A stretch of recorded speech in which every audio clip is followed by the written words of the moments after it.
A Boeing 777-200 of Malaysia Airlines departs Amsterdam Airport Schiphol for Kuala Lumpur, Malaysia. Flight MH17 enters Ukrainian airspace at an altitude of 33,000 feet, following airway Lima 980. The crew diverts a short distance to the north to avoid some thunderstorms when returning to the airway in the eastern part of Ukrainian airspace. In this region, an armed conflict between the Ukrainian government and armed groups is in progress. Therefore, lower levels of the airspace are restricted for civil air traffic. Flight MH17 is routed above this restricted airspace to waypoint Romeo November Delta in the Russian Federation. Until that moment, the flight proceeds normally. When flight MH17 is above the eastern part of Ukraine, a Buk surface-to-air missile system fires a missile.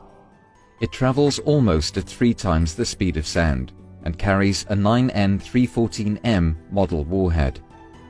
Inside it is an explosive core surrounded by 2 mantles containing preformed iron fragments. Radar guides it to its target, where it is detonated by means of a proximity fuse. A Buk surface-to-air missile can reach an altitude of 80,000 feet, exceeding the flight altitude of flight MH17 by far. At 20 minutes and 3 seconds past 1, this warhead explodes to the left and above the cockpit of MH17. About 800 preformed fragments perforate the aeroplane. This impact, combined with the blast of the explosion, causes the cockpit and the business class section to separate. As it descends, the aeroplane disintegrates. None of the 298 occupants survived the crash.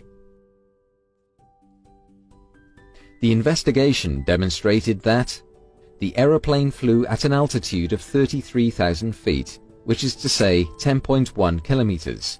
No abnormalities regarding the aeroplane or crew were found. The flight proceeded normally, and no malfunctions of any system or oral warnings were recorded.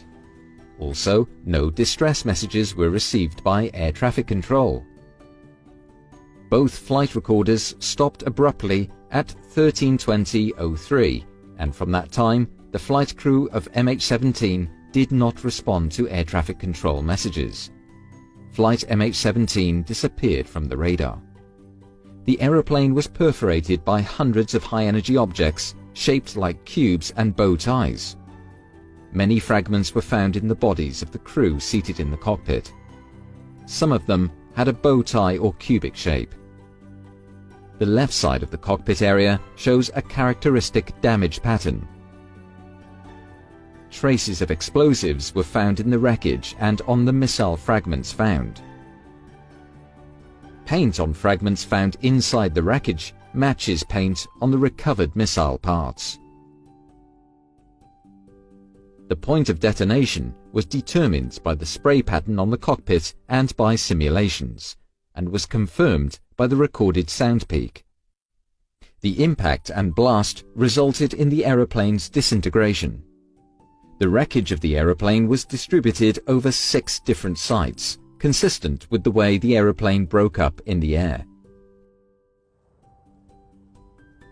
Based on these findings, the Dutch Safety Board concludes that flight MH17 was downed by a 9N314M warhead carried on a 9M38 series missile as installed on a Buk surface-to-air missile system. Other scenarios were investigated and excluded. No other scenario can explain this combination of factors. The findings are conclusive and support each other based on multiple sources. To that end, we have been able to draw well-supported conclusions about the flight and the causes of the crash. Calculations have demonstrated that the missile's trajectory commenced somewhere in a 320 square kilometer area in the eastern part of Ukraine. The Russian Federation concurs with the conclusion that the crash was caused by the detonation of a warhead, but has reservations regarding the missile and warhead type. However, in our judgment, the arguments in the report overwhelmingly support the conclusion